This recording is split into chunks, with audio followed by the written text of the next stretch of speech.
Welcome into AZ Audibles. Haley Stasiak, Eric Sorensen, and Jordan Ham here, talking more about the coaching hires that have happened in the last few months. Let's start off with Chaparral. Thomas Lewis resigned for other work obligations, so now the Firebirds are bringing in Brent Barnes from Norman North in Oklahoma. Eric, what do we know about this hire, and how big is it for Chaparral? This situation, Haley, reminds me a lot of Rich Welbrock, who steps in now at Mountain Point. Chaparral, loaded with skill players. You talk about Jack Miller, Tommy Christakis. Barnes led the most prolific passing offense the last several years in Oklahoma, and I think this spring and summer is going to be key because Jack Miller is going to be entering his third different system going into his junior year. I think it's going to be also a good hire, an outside hire. Really, since Charlie Ragle left, it's been internal hires with Dave Huffine, Conrad Hamilton, Thomas Lewis, all very good coaches. But I think it's good to maybe bring in some fresh blood, a new perspective. And based on what I've heard in his interview with Coach Barnes, was uber prepared. He knew the players already, had watched a ton of film on them, and it seems like his background fits really well with the talent they already have. Valley Christian is bringing in Kirk Sundberg from Valor Christian in Colorado. He's replacing Jeff Rutledge, who spent 5 seasons at Valley Christian. With this hire, Colorado Valor Christian was a power school in Colorado. So what do we know about this? The blueprint fits, much like you talked about at Chaparral. You have a private school coach and teacher going to another private school. And although Valley Christian did struggle the last 2 years, going 3-7, they have won 2 state championships, the last one in 2009, so you can definitely win at that school. Another very prolific offense up in Colorado at Valor Christian, now changing to Valley Christian. Just a couple of letters make a huge difference, but the background and the pedigree that he's coached on the offensive side, I think he's really setting himself up nicely as well to come to Arizona. We've had a lot of out-of-state hires here.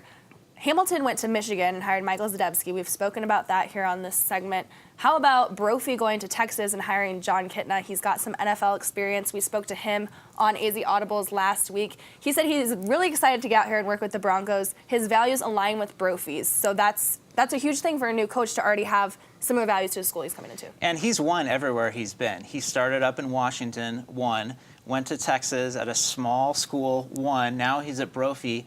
And he took over that program in Waxahachie that was not really very good and turned them into a winner.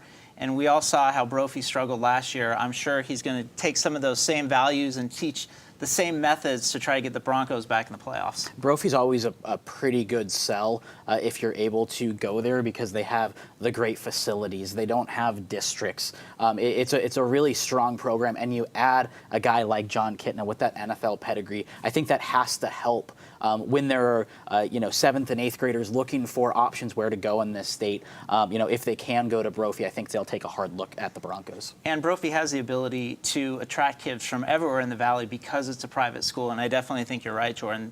Just having him in place and being a double-digit NFL career-type quarterback, he's going to bring a lot of eyeballs to Brophy. With these out-of-state coaches, we've got coaches coming into the 2018 season from Texas, Oklahoma, Colorado, and Michigan now.